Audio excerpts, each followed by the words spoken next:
Dans la rubrique L'invité du soir, le consultant politique Agapit Napoléon Maforekan a partagé ses prévisions par rapport au discours du président sur l'état de la nation. D'après lui, l'état béninois est en excellente santé. Au niveau de chaque secteur, si vous prenez les secteurs vitaux qui sont caractérisés peut-être par les ministères que nous avons, aussi bien au niveau national, lorsqu'on prend chaque pôle, il y a des raisons d'espérer.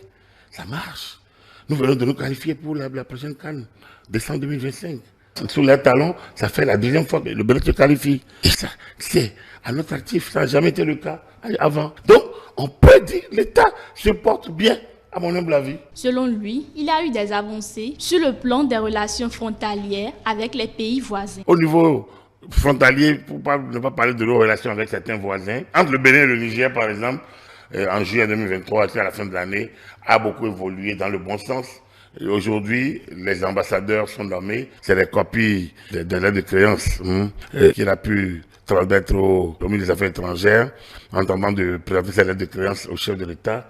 C'est en cours. Un ambassadeur du Niger à Cotonou a été nommé. Donc, ça évolue aussi de ce sens. Le consultant politique revient sur la question de la révision manquée de la Constitution qui n'a pas encore été abordée par le gouvernement. Je vais peut-être revenir sur la révision manquée de la Constitution, donc la question politique. L'année a été très animée par l'interview du chef de l'État déjà en début d'année qui a fixé le cap. Moi, je ne suis pas homme à faire la promotion de mes amis. En le disant clairement, je pense que ça a fixé le cap à ceux qui s'attendaient peut-être à une certaine gestion de la fin du mandat ou une certaine dévolution du pouvoir. Mais ça a évolué également par une tentative de révision de la Constitution, un peu, enfin, dans des conditions un peu bizarres.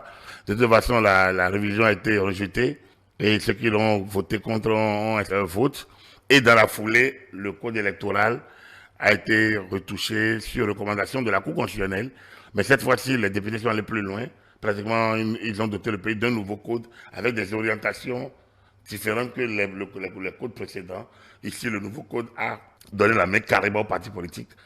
Carrément aux partis politiques et à l'assise nationale de ces partis politiques. Voilà. Bien que la nation soit en bonne santé, de nombreuses perspectives demeurent ouvertes. Elles seront influencées par les mesures concrètes qui suivront ce discours.